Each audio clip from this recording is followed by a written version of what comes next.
Guys, welcome back to my channel. मैं रिया आ गई हूँ एक नई वीडियो के साथ। आज का हमारा टॉपिक है द डॉल्फिन्स का फुल एक्सप्लेनेशन। आज हम द डॉल्फिन की फुल एक्सप्लेनेशन देखेंगे। So by Carol and Duffy. So poet ने अपनी जो पोएम है वो स्टार्ट किया है वर्ल्ड के डेफिनेशन से। World is what you swim in और डांस इट इज़ सिंपल। सो इनने वर्ल्ड की डिफ़ाइन किया है, वर्ल्ड को डिफ़ाइन किया है कि वर्ल्ड क्या है। वर्ल्ड ऐसी जगह है जहाँ पे हम अपनी फ्रीडम महसूस करते हैं, जहाँ पे हम अपना हक है फ्रीडम, मतलब हम स्विम करें, डांस करें, it is simple. So world वो जगह है जहाँ पे हम अपनी अपनी मर्ज़ी से हम एक फ्री लिविंग है। We are in our element but we are not free. अब यह डॉल्फिन की बात हो रही है क्योंकि पोएम का नाम ही है डॉल्फिन, तो हम लोग डॉल्फिन की बात कर रहे हैं। डॉल्फिन यहाँ पे बोल रही है कि we are in our element but we are not free. मतलब कि जो डॉल्फिन है वो एक ओशन में रहती है, लेकिन जो डॉल्फिन अब यहाँ पे पूल में है। So we are in our element, मतलब उनका एलिमेंट क्या है, water. So we are in our element, हम मतलब वाटर में ही हैं, लेकिन but we are not free because ocean में वो फ्री थी, लेकिन इधर पूल में दे आर कैप्चर्ड, वो फ्री नहीं है। Outside this world you can not breathe for long. मतलब यहाँ पे डॉल्फिन बोल रही है कि भले सारे सिमिलर सर्कमस्टेंसेस है, जैसे वाटर है, लेकिन हम लोग यहाँ पे फ्री नहीं हैं। आउटसाइड दिस वर्ल्ड लाइफ नहीं थी, लेकिन क्या वो ऐसे क्वेश्चन पूछती है कि आउटसाइड द वर्ल्ड की इस जो इनका वर्ल्ड है पूल, इसके बाहर लाइफ नहीं थी, लेकिन क्या यहाँ पे कोई लाइफ है। और यहाँ outside this world you can not breathe for long, मतलब यहाँ पे क्वेश्चन पूछ रही है कि आउटसाइड जो वर्ल्ड है हमारा, मतलब पूल, इसके बाद बाहर लाइफ नहीं है, लेकिन क्या इसके अंदर लाइफ है। The other has my shape, the other movement form my thoughts. मतलब कि जो अदर है, मतलब डॉल्फिन, जो अदर डॉल्फिन्स हैं, the other has my shape, मतलब सिमिलर डॉल्फिन्स जो उनके साथ में हैं। The others movement form my that, मतलब ये सारे डॉल्फिन के बिहाफ पे एक डॉल्फिन बोल रही है एज अ रिप्रेजेंटेटिव। सो यहाँ पे जो डॉल्फिन है वो एक कलेक्टिव वॉइस है। एंड ऑल्सो माइंड मीन्स सबके थॉट्स और सबकी फीलिंग्स एक डॉल्फिन एक्सप्रेस कर रही है। There is a man and there are hoops, means अब यहाँ पे डॉल्फिन बोलती है कि यहाँ पे एक मैन है और हुप है। मतलब कि मैन है जो हमें कंट्रोल कर रहा है, एक मैन है जो हमारे हेल्पलेस क्रिएचर उसके ऊपर कंट्रोल कर रहा है। There is a constant flowing guilt, यहाँ पे अभी there is a constant flowing guilt, ये एक मेटाफर यूज़ हुआ है। मेटाफर मतलब इनडायरेक्ट कंपैरिजन। सो यहाँ पे मेटाफर किस लिए यूज़ हुआ है, in the constant flowing guilt means water. So जो वाटर आता है पूल में, जो वाटर पंप होकर पूल में आता है, उसको बोला है कि कांस्टेंट फ्लोइंग गिल्ट। जो वाटर आता है वो एक अननेचुरल है, नेचुरली तो नहीं, जैसे ओशन में उनको नेचुरल था, लेकिन यहाँ पे तो वाटर पंप होकर पूल में आता है, it's not natural, it's unnatural. यहाँ पे मैन का जो वो होता, मैन का नीड बताया है कि वो कितना, मैन को मतलब गिल्टी फील होना चाहिए कि वो एक हेल्पलेस क्रिएचर को ऐसे कैप्चर करके इस अननेचुरल वर्ल्ड में रखे हैं। This is all about the first stanza. Now we move to the second stanza. We have found no truth in this water. अब यहाँ पे we have found no truth in this water, no explanations tremble on our flesh. हम लोग को पता है कि जो डॉल्फिन है उसके पास एक वेल डेवलप सोनार होता है, जिससे वो अपनी सारी इन्फॉर्मेशन जो है वो रिसीव करती है थ्रू इट्स स्किन। सो वो कह रही है कि भले मेरे पास एक वेल डेवलप सोनार है, लेकिन फिर भी मैं अपनी एग्जिस्टेंस जो है वो सेंस नहीं कर पा रही हूँ इस अननेचुरल वर्ल्ड में। मेरे पास कोई एक्सप्लेनेशन नहीं है क्यों ऐसा हो रहा है, मैं अपना जो ट्रूथ है वो नहीं ढूंढ पा रही हूँ इस न्यू वर्ल्ड में। We were blessed and now we are not blessed. So dolphin कहती है कि बस मुझे इतना ही पता है कि पहले हम लोग, मतलब पहले वर्ल्ड में जो ओशन था या फिर रिवर था, तो वहाँ पे हम लोग ब्लेस्ड थे, लेकिन यहाँ इस नए वर्ल्ड में हम लोग ब्लेस्ड नहीं है। मीन्स पूल में यहाँ पे हम लोग ब्लेस्ड नहीं है, बिकॉज वो ऐसे कैप्चर फील करते हैं ना, that's why. After travelling such space for days we began to translate, मतलब वो एक लिमिटेड एरिया में कैप्चर हो गए हैं।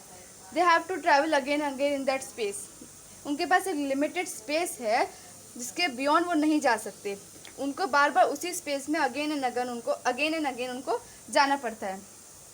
सो वही कहिए कि आफ्टर ट्रैवलिंग सच स्पेस, मतलब जितनी लिमिटेड स्पेस है वो ट्रैवल करने के बाद उनको translate means they have to translate again and again. It was the same space, मतलब कोई नई जगह नहीं। ओशन में तो बहुत सही जगह थी, ओशन में तो न्यू न्यू स्पेसेस थी, कहीं भी जा सकती हैं। लेकिन जो यहाँ पे है वो वहाँ पे एक लिमिटेड स्पेस है। It is the same space always and above it is the man, मतलब कि वो वही स्पेस है, सेम स्पेस है, और उसके ऊपर कि यहाँ पे मैन है। एक तो सेम स्पेस है, ऊपर से वही मैन है जो अपनी सुपीरियरिटी बताते हैं, अपनी जो अपना कंट्रोल है हेल्पलेस क्रिएचर के ऊपर वो बताते हैं, उनकी ग्रीडीनेस बताते हैं। So this all about second stanza. Now we move to the third stanza. So third stanza में है, and now we are no longer blessed for the world will not deep in to dreaming. We यहाँ पे जो word use हुआ है वो एक collective voice है, सारे डॉल्फिन को एक डॉल्फिन रिप्रेजेंट कर रही है। सो वी जो है वो कलेक्टिव वॉइस है। And now we are no longer blessed for the world will not deep in to dreaming. वहाँ पे ये डॉल्फिन जो है वो क्लियरली कह रही है कि हम लोग इस अननेचुरल वर्ल्ड में अब ब्लेस्ड नहीं है, मतलब कि वो लोग ब्लेस्ड नहीं है अपने दिस अननेचुरल वर्ल्ड में। The other knows and out of love reflects me for myself, मतलब कि जो अदर डॉल्फिन्स हैं उनकी भी एक्सपीरियंस और फीलिंग्स ये डॉल्फिन शेयर करके यहाँ पे सबको बता रही है। यहाँ पे एक म्यूचुअल अंडरस्टैंडिंग बताई है बिटवीन डॉल्फिन्स के बीच में। Okay, we see are silver skin flash by like memory of somewhere else. अब यहाँ पे वो बोल रही है कि we see are silver skin flash by like memory of somewhere else. तो जब हम लोग अपने फॉर्मर टाइम्स में थे, मतलब हम लोग जब अपने ओशन में थे, मतलब पहले की बात बता रही है, तो हम अपनी जो स्किन है वो सनलाइट में सिल्वरी स्किन से वो चमकती थी, तो वो देखते थे। लेकिन ऑफ समवेयर एल्स, लेकिन अब हम कहीं और हैं, अब हमारा रियल जो वर्ल्ड है वो कहीं और है। सो ये अपना फ्लैशबैक में बताती है कि जहाँ पे हम पहले थे मिस ओशन में, वहाँ पे हम अपनी स्किन को सिल्वरी कलर का देखते थे in the presence of sunlight, लेकिन अब हम कहीं और हैं, हमारा रियल वर्ल्ड कहीं और है। अब हम कहाँ पे रहते हैं? एक आर्टिफिशियल वर्ल्ड में। There is a colour ball we have to balance till the man has disappeared. यहाँ पे एक बॉल है जिसको डॉल्फिन को बैलेंस करना पड़ता है in the presence of man की प्रेजेंस में। अब यहाँ पे जो मैन का रेफरेंस किया है वो बता रहा है कि मैन का control over the dolphin. This all about the third stanza. The moon has disappeared, the circle well worn grooves of water on a single note. The moon has disappear, मतलब अब यहाँ पे फिर से वो अपने पहले वर्ल्ड की बात कर रही है विच इज़ अ ओशन और रिवर। सो वो बोलती है कि हम अपना पहले वर्ल्ड जो नेचुरल वर्ल्ड था हमारा, वहाँ पे एक प्यारा सा मून अपीयर होता था जो ब्यूटीफुल लुक करता था, लेकिन अब इस वर्ल्ड में वो एकदम डिसअपियर हो गया है। अब यहाँ का मून क्या है? एक प्लास्टिक बॉल। लेकिन पहले क्या था? एक ब्यूटीफुल मून अपीयर होता था जो ब्यूटीफुल लगता था, जो अच्छा लगता था। We circle well worn groups of water on single note, मतलब कि हम एक रिकॉर्ड प्ले होता है और हमें वाटर का मतलब वाटर में सेम स्पेस में बाबा सर्कल अगेन एंड अगेन होना पड़ता है। Music of all laws forever from the others heart which turn my own to stone, मतलब कि हमारा पूरा लाइफ का जो रूटीन है वो एकदम बोरिंग हो गया।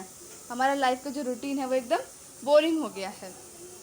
कोई रियल म्यूज़िक नहीं, कोई न्यू वैरायटी नहीं, और इसके वजह से मेरा और अदर डॉल्फिन का जो हार्ट है वो एकदम स्टोन हो गया है।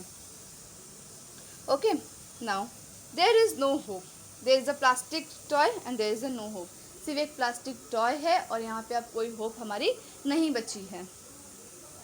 तो उसका कहने का मतलब है कि अब जो यहाँ पे लाइफ है वो एक रिकॉर्ड प्ले होता है और उनको एक वाटर में सेम स्पेस में बाबा सर्कल अगेन एंड अगेन उनको करना पड़ता है। तो कोई भी रियल म्यूज़िक नहीं है, कोई न्यू वैरायटी नहीं है, वही सेम रिकॉर्ड प्ले होता है। तो इससे उन लोगों का डेली रूटीन से वो लोग बोर हो चुकी हैं और इसकी वजह से उनका जो हार्ट है वो स्टोन हो गया है, मीन्स पत्थर हो गया है। We sing to the limit of this pool until the whistle blows, मतलब कि हम लोग इसी लिमिट में रहते हैं जब तक विसल बजती है। मतलब जो होता है ना पूल मास्टर, वो जब तक विसल बजती है तब तक वो यहीं पे लिमिट में रह जाती हैं कैद होके। There is a man and our mind knows we will die here. मतलब यहाँ पे एक मैन है और हम हैं जिनको पता है कि एवरीबडी नोज़, मतलब कि हम लोग यहीं पे रहेंगे, इस लिमिटेड स्पेस में रहेंगे, एंड हम लोग एक दिन one day we will die in the pool only. यहाँ पे फिर से वी का यूज़ हुआ है, we will die means we का यूज़ हुआ है, जो हमें याद दिला रहा है कि here is a collective voice of all the dolphins. Remember, collective voice of all the dolphins. So वो कहती हैं कि there is a man and our mind, मतलब कि यहाँ पे एक मैन है और हमारा मन, हमारा माइंड है, वो पता है कि एक दिन हम यहीं पे आके डाई हो जाएंगे एक दिन, इन the pool only in this unnatural world. So here जो मैन की ग्रीडीनेस है वो बताते हैं। पोएट एक रिक्वेस्ट कर रहा है सारे ट्रैप्ड एनिमल्स के लिए, जो मतलब कैद हैं उनके लिए एक प्ली कर रहा है, एक रिक्वेस्ट कर रहा है जो हेल्पलेस क्रिएचर्स हैं, कि उनकी freedom and happiness is important in their natural habitat.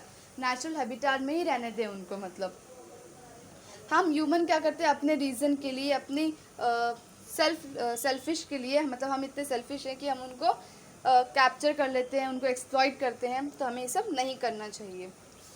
जो वॉइस है डॉल्फिन को, वो हमको रिमाइंड करती है सारे क्रिएचर्स की वॉइस। एक डॉल्फिन की वॉइस हमें सारी हेल्पलेस क्रिएचर्स की वॉइस से रिमाइंड करती है कि हमको सारे क्रिएचर्स ऐसा कह रहे हैं। So this is the poem, whole explanation I gave. If you like my video, if you understand my video, don't forget to like, share and subscribe my channel.